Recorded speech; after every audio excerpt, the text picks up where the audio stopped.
Hello, everyone. For coming. Thank you all for coming.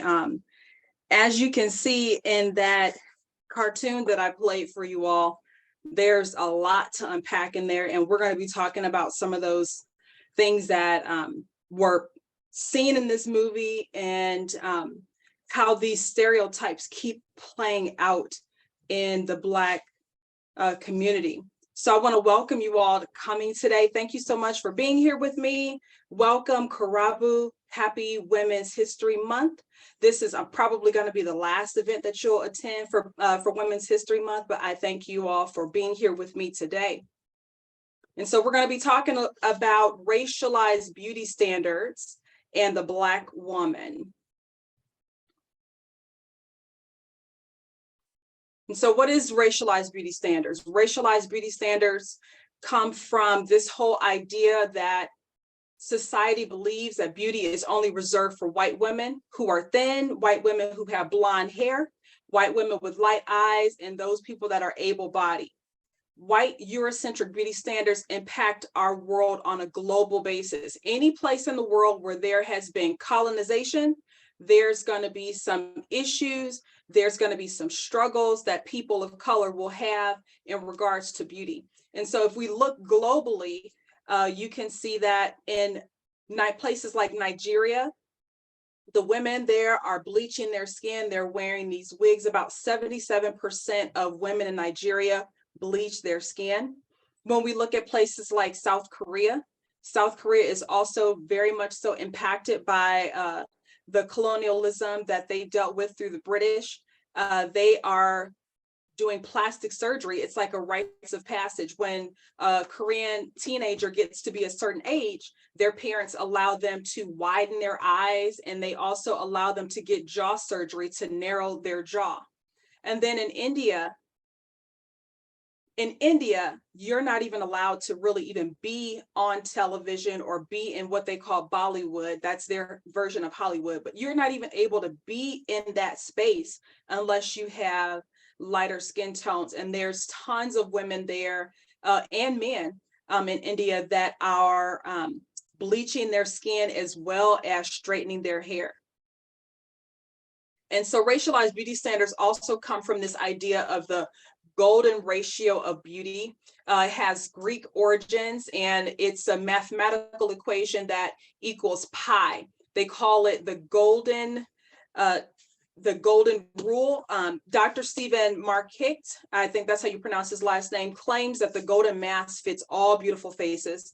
In retrospect of sex and race, even though it is tailored for the Caucasian population. So when this mass was created, when this whole idea about being able to figure out who's beautiful and who's not beautiful based on this mathematical equation, most of the time, the features that other people have, like African Americans with a wider nose, Asian Americans with a rounder jawline, with smaller eyes, those kinds of characteristics don't fit within this golden ratio of beauty. And so it becomes an issue where, again, society is telling us, science is telling us that beauty is only for Caucasian or European features.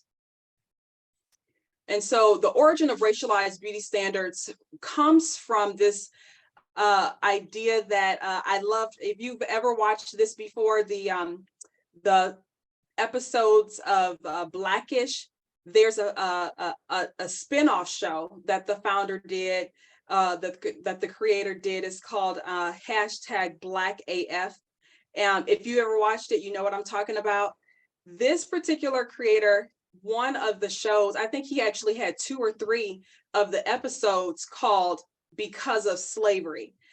Everything that Black people deal with in regards to racialized beauty standards, things like colorism, how our compensation, where we live, everything is a direct result of what happened during slavery times. And so classifying Africans as animals instead of humans gave rationale for the acceptance of the growth of chattel slavery. And so when we look at the fact that slavery was acceptable, the only way that they could say that slavery was something that was okay is if they began to animalize Black people. So instead of us being humanized, we were animalized and still continue to be animalized today.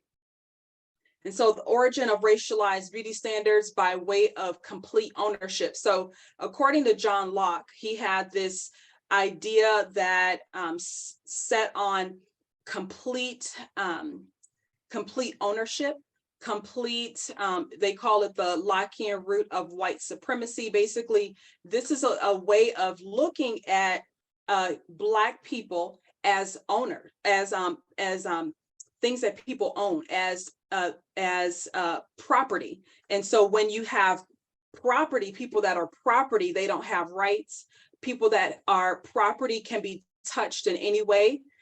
It's because they're seen as property. So when we think about the Black women and men, in many cases, that suffered rape as a result of slavery, those individuals, like, it was not illegal to rape an enslaved person because that person was considered property. And in this painting, it's called Three Young Men and a Black Woman. You can see that this artist is depicting how oftentimes Black women were subject to rape in many ways. And it's solely because of the fact that we were completely owned. We were property. We were no longer considered human beings. And the origin of racialized beauty standards comes from the hierarchy of the house slave over the field slave. And this began to spark the beginning of intercultural discrimination. And so what we know of today as colorism, what we know of today as something that I've coined called texturism, that all has stemmed from the slave era. As we all know, those individuals that were a product of the master having his way, copulating with his slaves, those individuals were direct descendants of the person that was the owner. They oftentimes had a lighter skin tone. They would have straighter hair textures. And those individuals were the people that got to stay in the house. They were, it was said that they were only equipped for lighter work. So domestic work in the house, keeping the house clean, cooking, serving, that kind of thing. Whereas the field slaves, those were our darker ancestors. Those individuals were set to live in the shacks. They were set to work in the fields. Oftentimes they didn't get a chance to have a decent meal. They got the leftovers and the scraps. The house slaves were able to get clothing handed down to them from their masters. Sometimes they were even able to sleep in the house, which began to create a divide amongst the Black people that were enslaved. So those individuals that got the special privilege of having a better life, having even access to education. Oftentimes, those individuals that were house slaves, that were direct descendants of the master, they got a chance to get educated, whereas those individuals in the field would never have that opportunity. And so we have this dynamic of intercultural discrimination that started as a result of slavery that still continues on today. The perpetuation of racialized beauty standards, when we look at the Jezebel stereotype, Jezebel the temptress, this particular stereotype was invented so that as a way to be able to rationalize why it was okay for Black women to be raped, to be mishandled. These individuals, these Jezebel temptress individuals, of course, were oftentimes put on display. A perfect example of that would be Sarah Baartman. Sarah Baartman was a freed African person who was brought to Paris. Supposedly, the French were going to make her some kind of movie, like not really movie star because they didn't have movies, but they were going to make her famous. At least that's what they promised. But they ended up putting her in a sideshow. If you don't know Sarah Baartman's story, please look it up. They ended up putting Sarah Baartman in sideshows. They prostituted her out. And she lived a very short, tragic type of life because she ended up catching some kind of sexually transmitted disease from all of the people that was forced on her. And so these types of people, these Jezebel stereotypes of people, were oftentimes said to how can I say, they were said to well, they wanted it. You can see that at the top of this this yellow image here, it says "Honey Eyes Waiting for You." Basically, again, they're trying to say that the women wanted to be objectified. The women wanted to have sex. They were saying, there was even write-ups that was saying things like Black women preferred to have sex with white men. So modern day times, Jezebel temptress, what you can see in our films, you can see everything that's happening right now on IG. A lot of the IG models are a perfect example of what we think of when we think about that stereotype Jezebel. The perpetuation of racialized beauty standards for the sapphire, the intimidator trope or characteristic or stereotype.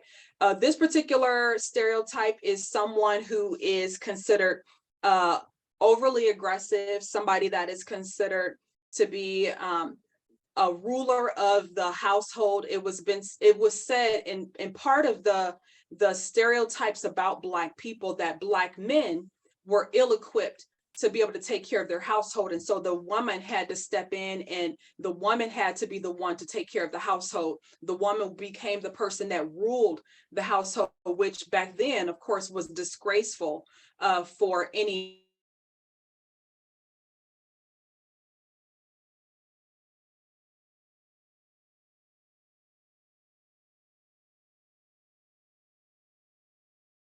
that are Black women who've worked in professional settings, academia, corporate offices, any kind of work setting where you're working in a predominantly white space, have dealt with this idea of being an angry Black woman, having to monitor and having to code switch in order to be accepted in that particular setting.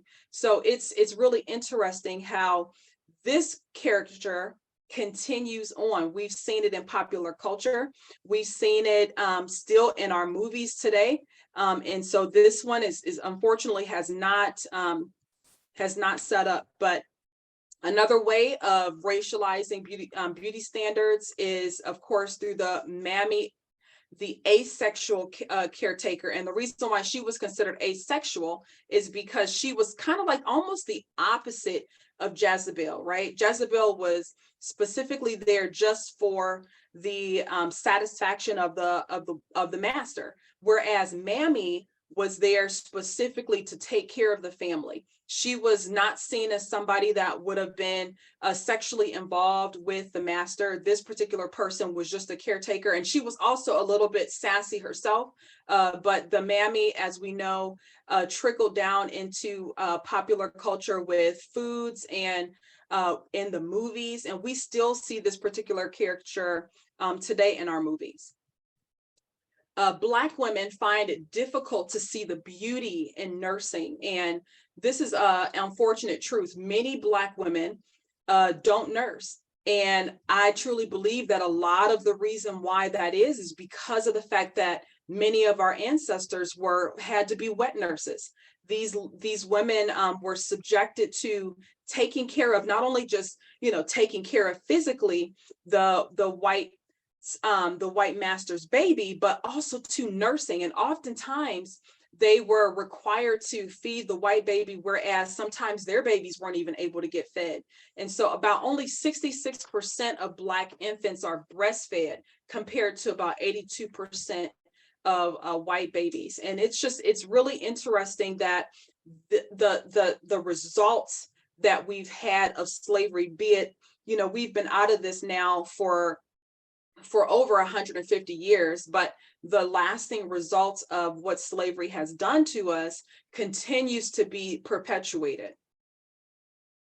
The perpetuation of racialized beauty standards in this animalistic identity. Again, when we were first enslaved, the way that they rationalized treating us the way that they treated us was because we were supposedly not human. We were not 100% human. We were animals. And this idea of Black people still being considered animalized or being closely related to monkeys or apes is something that is still constantly going on.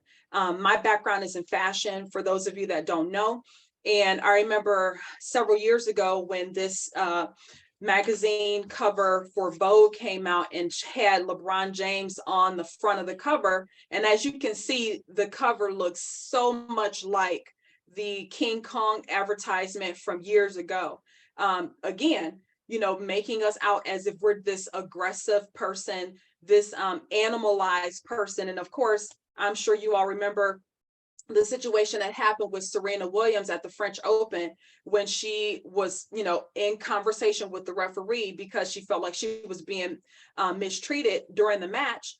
This particular cartoon went viral because it was showing her as this angry Black woman, this animalized individual, when all she wanted was to be treated fairly. And again, in the fashion industry, you know, there's always something going on with appropriation. There's always something going on with mishandling of racial identities. And then H&M several years ago got in trouble because they had this cute little boy in the green sweatshirt saying "coolest monkey in the jungle." Again, you know, we are in subtle ways being animalized.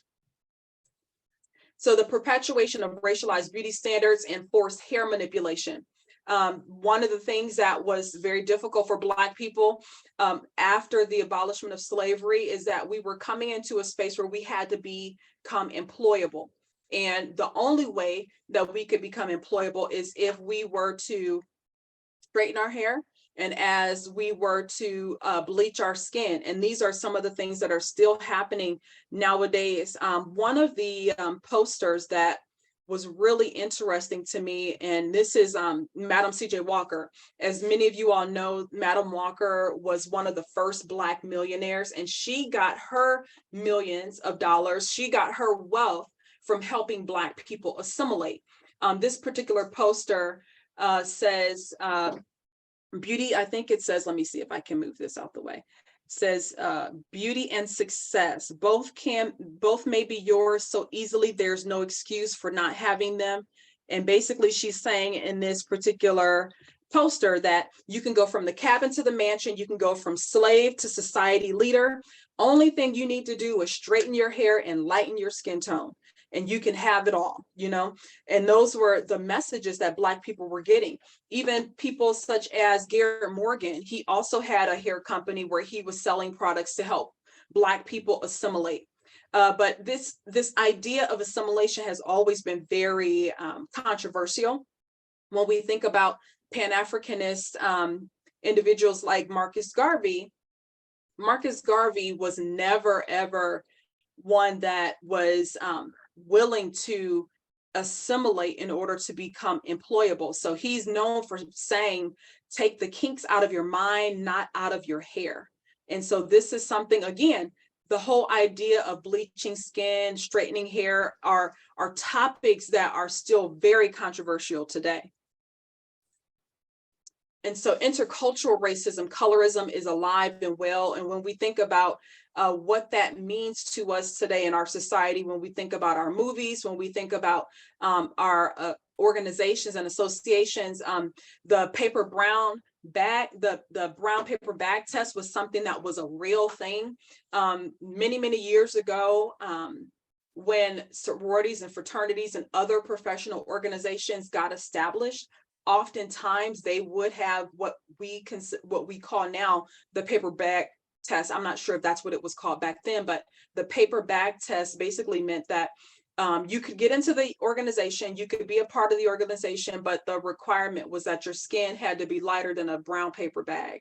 And this plays out in lots of different things that we are still dealing with today. When we look at who's famous on TV, when we look at who's famous in music and entertainment, oftentimes it's our lighter skinned brothers and sisters. It's the ones that have straighter hair or the ones that do everything they can to assimilate.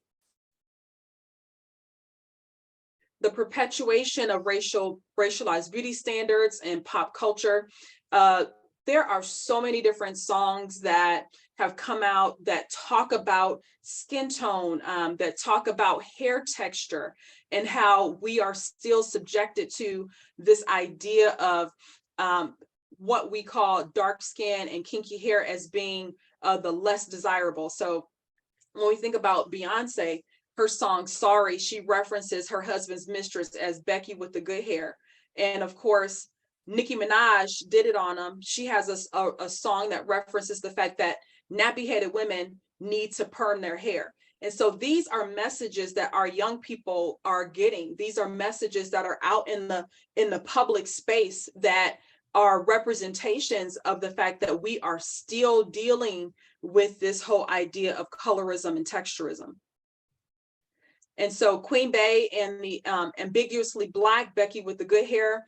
One of the things that I felt was so interesting is that after this scandal went down with Beyonce and her husband and his having an affair with Rachel Roy, this lady on the left, she's the quote unquote Becky with the good hair. When that controversy came out, within the next year, you saw Beyonce make this shift in what she looked like. Beyonce ended up bleaching her skin. She also ended up lightening the color of her hair. So as a response, as a way for her to quote unquote keep her man, so to speak, she had to assimilate and make herself more desirable by lightening her skin and by straightening her hair. Perpetuation of racialized beauty standards, the ambiguously Black, over-sexualized video vixen. This is a woman that we often see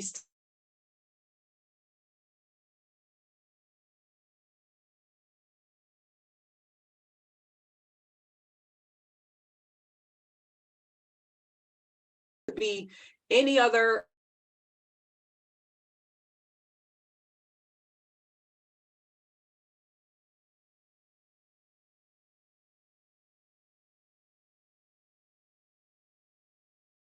background is. It's a mystery.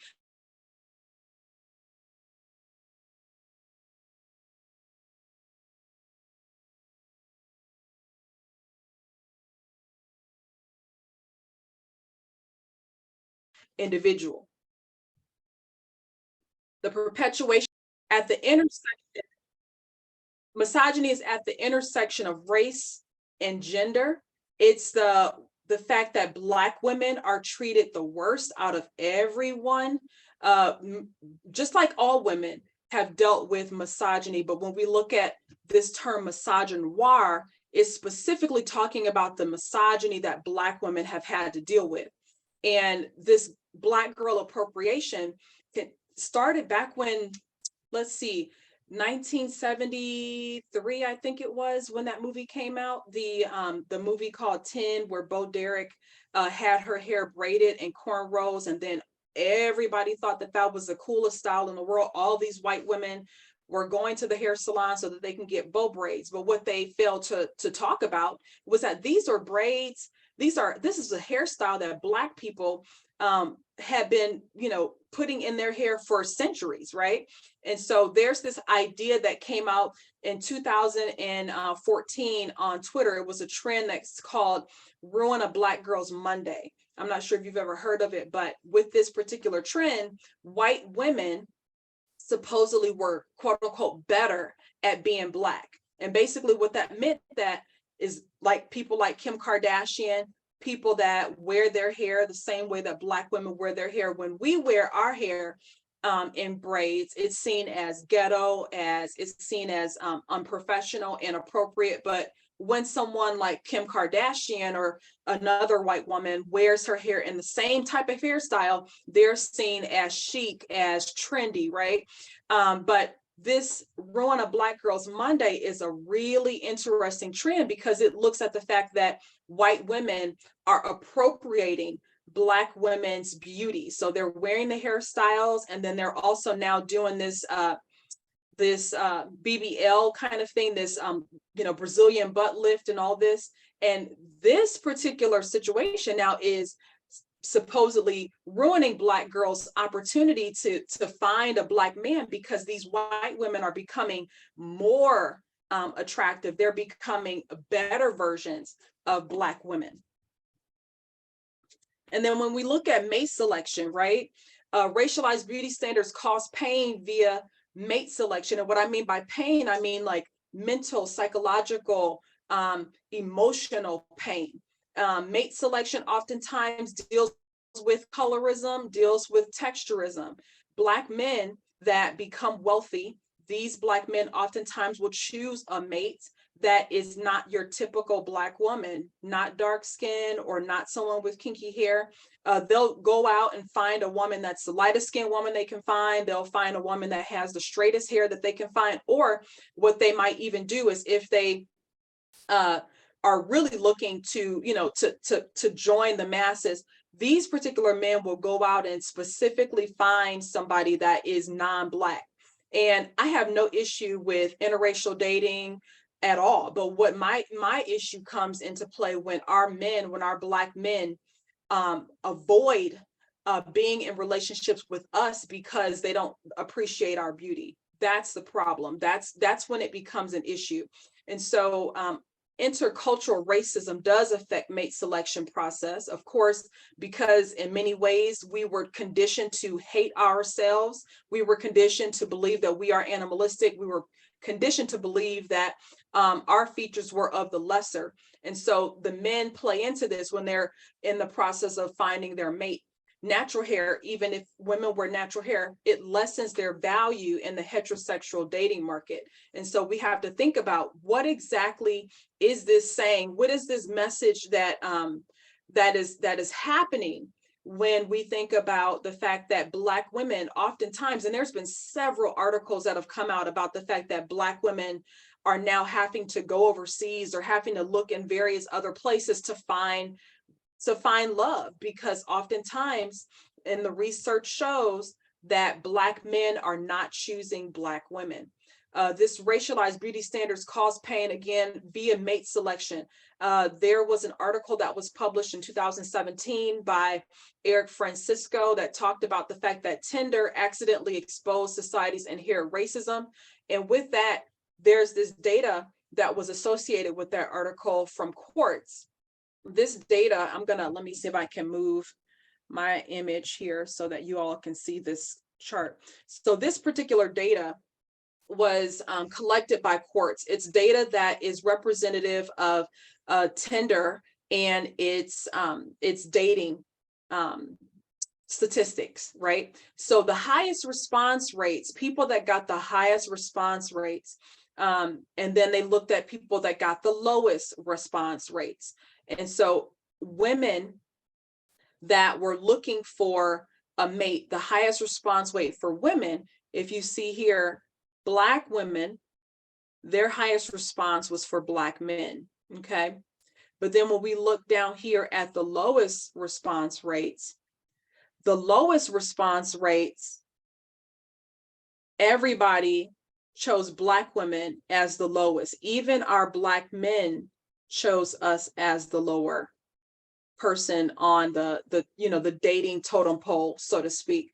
And so that says so much. That says that, we still in many ways are brainwashed. We are still in many ways subjected to this whole idea of colorism and texturism. And so racialized beauty standards cause pain via poor self-perception and identity.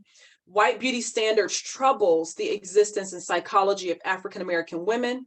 And since a common societal stereotype is the belief that African-American women fail to measure up, Black women will never be able to be white. We were born to be who we were. We are never going to be able to live up to that. And many of the women that are trying to live up to this whole idea of this white beauty standard, they're going to always have mental health issues. They're going to always have low self-esteem issues because they're dealing with this idea of having to try to catch up, right? They'll never catch up because it's unrealistic. And so we have something now called the white gaze. Racialized beauty standards cause pain via the white gaze. The white gaze reinforces whiteness by dictating how Black women are seen, often as both invisible and hypervisible. And so these particular researchers, I'm actually going to have them on my podcast. I have a podcast that I host called the Black Beauty Activists Podcast. And these researchers are going to be on there. I think it's April 5th. Yeah, April 5th is the date. And we're going to be talking a little bit more in depth about what this whole idea of the white gaze, what exactly is that, and how it has a negative adverse effect on Black women. And so it's this way of Black women having to show up in the world based on the fact that they know they're being watched, based on the fact that there's rules, there's unspoken rules about how Black women have to show up. They have to make sure that they don't be overly aggressive, right? Because they don't want to be seen as an angry Black woman. But then oftentimes they're invisible. People don't take their opinions or their feedback. Then in certain ways they're hyper visible, meaning again, these women might be, judged as being somebody that is loud, somebody that's obnoxious, right? So we have these this issue of the white gaze as almost like a regulator of that Black women are this unspoken rule that Black women have to follow in order to show up in the world. And so this whole idea of can I touch your hair? This question is offensive due to history. And again, the Lockean roots of white supremacy. Again, this particular idea, Lockean roots of white supremacy, is saying that the Black person is absolute property. White people have absolute dominion over Black people's bodies. And so when we think about this idea of people being curious about our skin, people being curious about being able to touch our hair, we get overly sensitive about that because of the fact that for so many years, centuries, in fact, Black women, Black men haven't had complete agency over their own bodies. And so this is a way for us to be able to reclaim agency over our bodies. Racialized beauty standards cause pain because we wear the mask. But we don't have to. We have a choice to be able to take that mask off. And this is the reason why I'm doing the work that I'm doing, is because I really want us to understand that we don't have to follow society's beauty standards. We don't have to go about our life in a way of being able to have this idea of having to get people's approval of who we are as Black people. We don't have to be in a world where we are always having to apologize for being our authentic selves, right? And so if Black people refuse to put this mask on, then I believe that in many ways we'll be able to progress our community. Racialized beauty standards keep us fighting. And if you don't know about the Crown Act is legislation that was first put in place in California in 2019. This legislation was put in place because Black people were still being discriminated against because of their choice to wear Black hairstyles, such as braids, afros, dreadlocks, or what we call now locks, right? Because there's nothing dreadful about them. But the Crown Act was put in place because people were still being discriminated against. And New York, right after California passed the Crown Act, New York then was the second state to go about the business of processing and passing the Crown Act, their version of the Crown Act. And since the start of the Crown Act in 2019, we now have about 20 states that have this legislation in place that says that it's illegal to discriminate against Black people because of their hair texture, because of the way that they decide to wear their hair. And so the Crown Act actually, on a federal level, they're trying to get it passed, but it passed through the House of Representatives back in March, which was a major victory for us.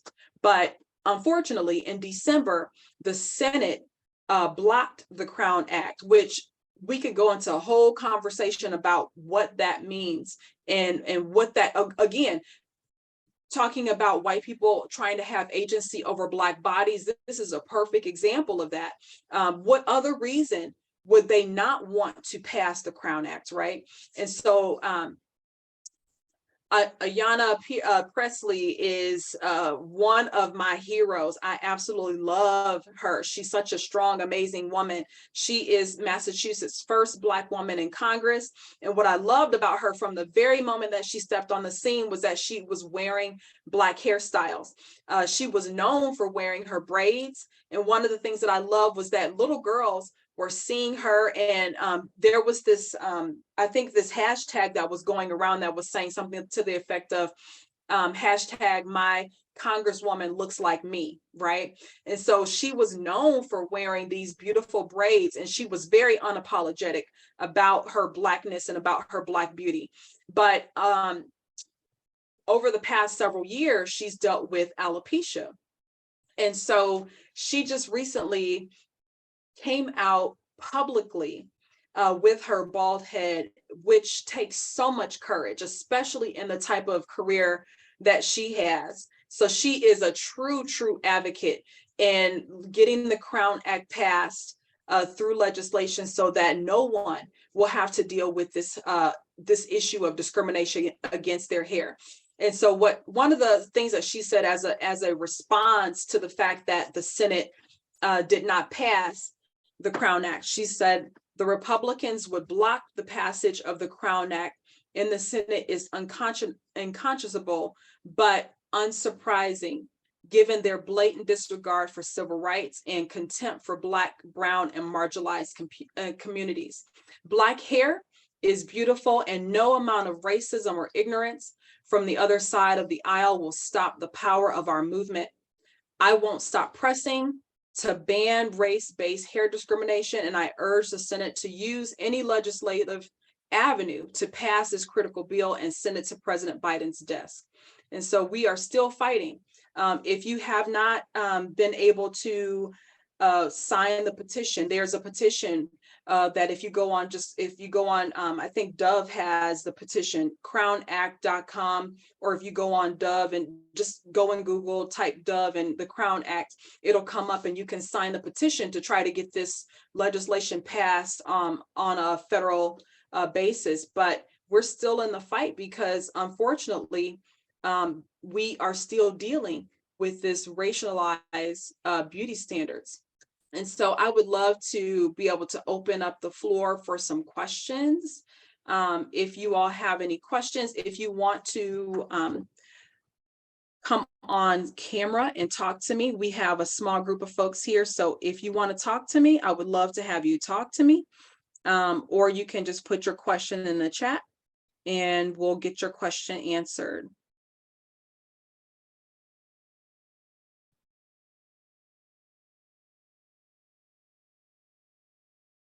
Or any comments? Anybody have any comments about the presentation? Or hi, Julian. So nice to see you. You too. Yeah, as you were talking specifically about locks, I was reminded of, I want to say it was Hampton's Business School. Would not allow their Black business students to have locks because professional. And I started thinking about how, and Dr. Yaba Blay mentions how she was teaching at North Carolina Central and how even though she was at an HBCU, the faculty were kind of just reproducing these racialized beauty, these Western beauty standards. And I struggle with that, you know? Yeah, I struggle with it too. And what's sad about it is the fact that these are Black schools, right? They're supposed to be the utmost epitome of Blackness, right?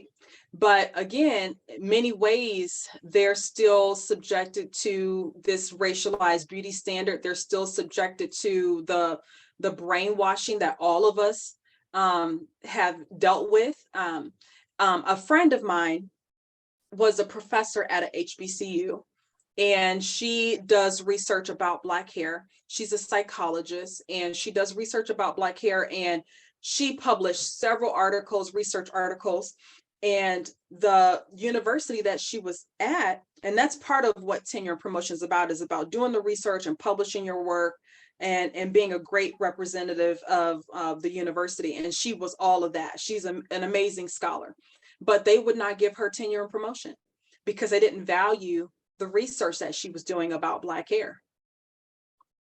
At the So, yeah, huh? At the HBCU. At a HBCU. Wow. And I know who you're talking about. Oh my goodness. That's insane. Yeah. Yeah. So she didn't get tenure and promotion because when she first started doing that research about Black hair, they questioned her about it. And she, she did everything she was supposed to in regards to publishing. Like, I think she has like 20 journal articles, and most of the time you only have to have about 6 or 7 to make tenure and promotion. And she had over and beyond. And plus, she wrote book chapters with me as well, with other research that I was doing, and they still wouldn't give it to her. So we are all brainwashed. We are. And it's up to us. It's our responsibility to start removing those negative concepts that we have about ourselves. It really is. Nobody else is going to do it for us. We have to do that for ourselves. Yeah. I think it's also helpful to kind of see white supremacy for what it is instead of like racism, because then whether you're white or not, you can still be an agent of white supremacy. And we're absolutely all yeah. You can perpetuate it by living up to their standards, whatever their standards are of what they think we're supposed to look like. We perpetuate that by living up to what they ask for. So anybody else? Go ahead, Julian. I don't want to take up too much time. Well, I also was thinking sometimes, like, I have friends who are natural and they're very kind of like, their expression is very Afrocentric, right? And they're very bold in that way. But they will still look at other Black people who maybe don't speak articulately or aren't necessarily educated.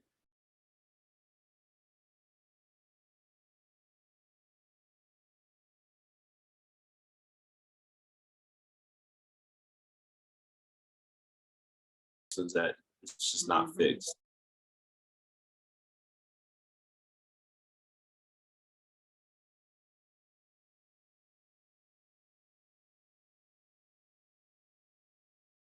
amongst Black people, amongst lots of people of color deal with intercultural type of racism or discrimination, but we for sure, as Black people, we definitely deal with that. Absolutely. Thank you. You're welcome, my dear. Any other questions or anybody have any comments? I'd love to hear from you. Don't be shy. This is your chance to ask me anything you might want. Dr. Tameka, we have a question here from Kate. Okay. Yep. Is there any progress in Arkansas for this legislation? I'm worried about my racialized decisions happening in our state, but I'm interested in any information that our presenter may know. Okay. Can you say that one more time? Oh, yep. Is there any progress in Arkansas for this legislation? I am worried about many racialized decisions happening in our state, but I am interested in any information that our presenter may know. So there's lots of things happening right now. Here in Ohio, there is Senate Bill 83. Senate Bill 83 is legislation that would ban universities from conducting work in DEI types of initiatives. So if they do DEI work, they'll lose their funding. There's going to be other repercussions that'll come down on them for doing DEI work. So the best thing that we can do is if there's a petition, sign the petition. The best thing that we can do, if there is going to be any kind of protest, or if you want to lead protests, go ahead and do that. Write to your senators. That's another thing that you can do to also get your voice heard. I think, as we get closer in this process with this bill, I believe people are going to start coming forward and rising up. I know a lot of universities are not very happy about it because their funding is on the line. So the government supposedly is claiming to say that they will no longer give state funding to public institutions if they do any kind of DEI initiatives, which is crazy, right? That it's like we're taking several steps backwards. Like, we did all this work, we're getting closer and closer to freedom, quote unquote freedom. And now we're like taking these steps backwards. It's going backwards now. And it's amazing to me because I would have never thought that something like that would be able to happen today. Like today, where we are and how far we've come, I would have never guessed that we would be dealing with this kind of stuff. So thank you for your question. Anybody else have a question?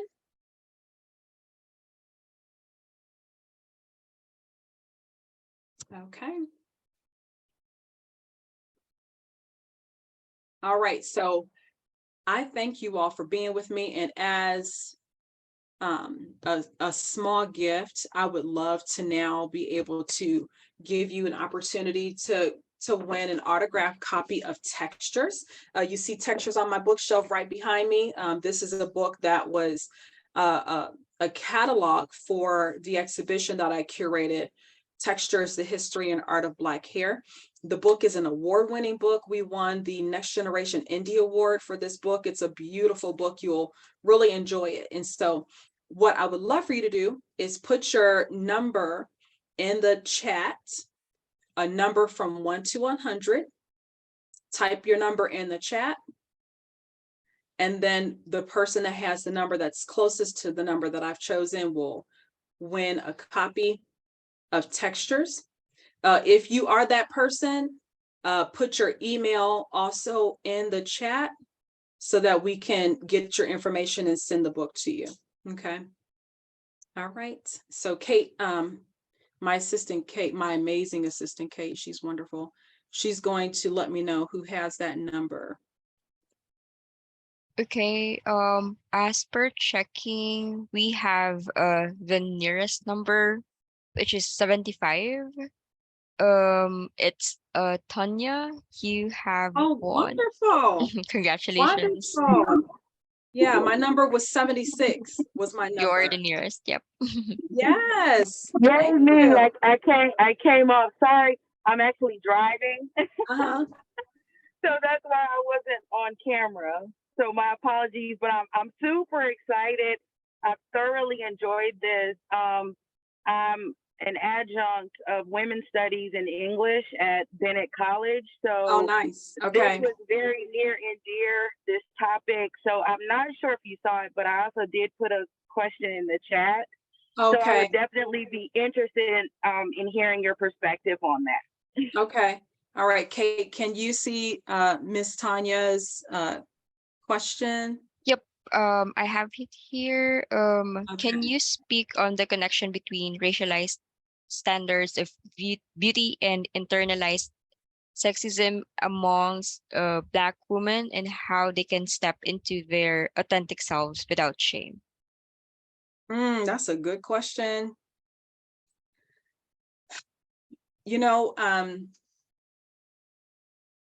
That's really what this presentation is all about. All the work that I'm doing, the main goal for me is to help people step into their authentic selves.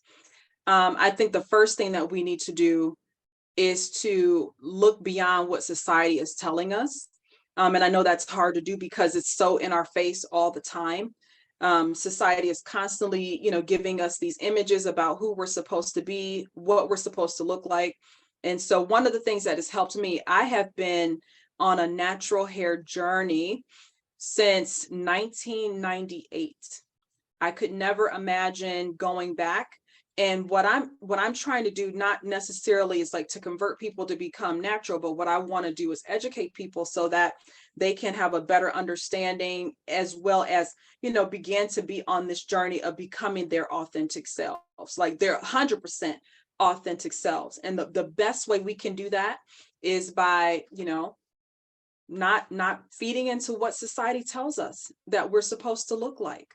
And it's hard because it can cause a ripple effect in our relationships. As I mentioned before, mate selection is a big deal for Black women because oftentimes our Black men expect for us to wear long, straight hair. They don't like our natural hair.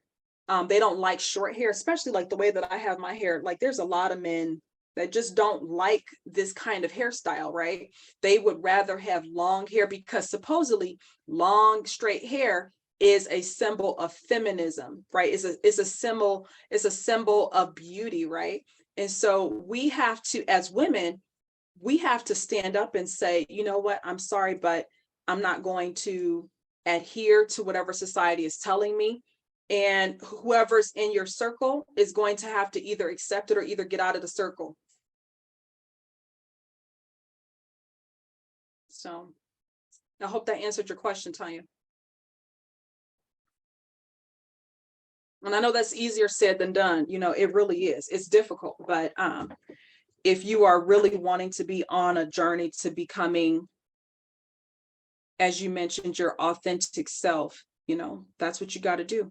We have to all get to a point where we stand up and we say no more.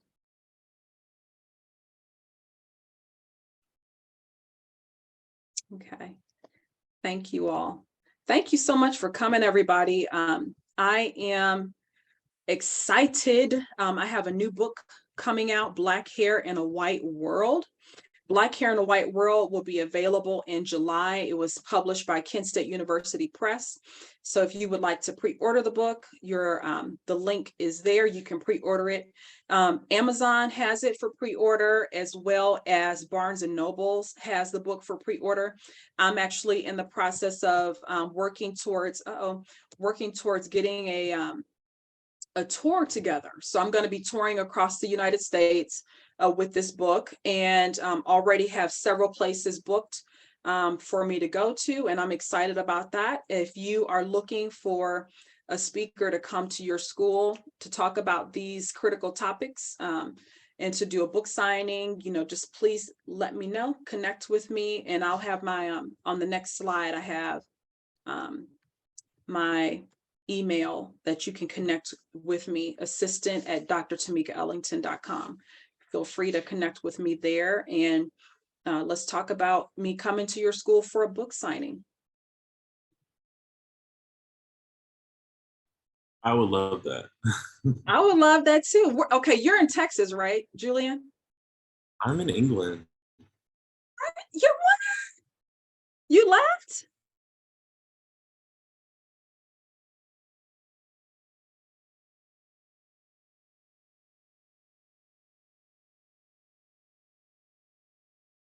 Yeah. So I mean, if you could come to Manchester, that'd be amazing. I would love to come to London. There's so much there in London amongst the Black community there. They are still dealing with so much racism with their hair. These people, they're I would say several years behind where we are in regards to dealing with Black beauty and Black hair. Again, they're in the midst of the colonizers, right? They are in the midst of the people that colonized several places around the world. And so they're dealing with racism in a very overt way. And beauty is not, not anything, that is exempt from that. They're dealing with it all the time. So I'm sure you probably experienced that already. Yeah. Well, it feels oddly post-racial here, but when I talk to people, like, it's just a lot more implicit than what it is in the States, where you kind of met with it. Yeah. Yep. How so many Black people here have closer, I guess, like ethnic ties, like they know where they're from, the Caribbean or Africa. Right. But, yeah, they have 14-inch bust down and they're wearing the wigs and they haven't really, so they are kind of behind in that way. Mm-hmm. Mm-hmm. And what you just said about it being a little bit more implicit, the bias, it's interesting because in the United States, at least in some instances, we know where we stand, right? But over there, it's hard to know where you stand because they try to make it seem like you're a part of the community when you're really not, Yeah. And they don't teach in the schools growing up. Like there's nothing like they when I talk to them, they act like racism is kind of like an American problem. They're like, oh my God, you must be so happy you're here. Oh, wow. Oh, wow. Where the US learned it. Like the US just perfected it, but the UK, yeah. Wow. Wow. Yeah, Well, I mean, I'm so proud of you. So proud. I appreciate it. I'm really happy. I'm glad. I'm glad. I hope you have a good time while you're over there. Oh, yeah, I've been traveling going to Europe like every month. That's cool. That is so cool. Wow. What time is it over there? It is 1:10 in the morning. And you got on here for me? Yeah. Oh, my dear. Wow, Julian. I'm honored. I really am honored. Wow. For those of you that don't know, Julian is actually one of my previous students. I worked with him on his master's thesis when he was a student at Kent State University. And so to be able to see him go off and do amazing things, it just makes my heart proud. I wouldn't have been here without your help. You were, I mean, even through the transitions and everything and writing rec letters, like I was like, I gotta show up for Dr. Ellington tonight. Oh, I appreciate you, sweetheart. Wow. Okay. The evening is complete. I thank you all for being here. And I see another one of my friends on here. Hey, Nicole, I know how you feel about being on camera, so I won't ask you to get on camera. But hi, sweetheart. But thank you all so much for being here with me. I really appreciate it. Thank you for the questions. Stay connected. We'll be doing some other, I have a newsletter that comes out every month. And so I'll be sending newsletters. I'll be, sending updates on the schedule. Once I get the tour schedule solidified, I'll be letting you all know exactly where I'm going to be at. And if I'm going to be in your area, I'll let you know.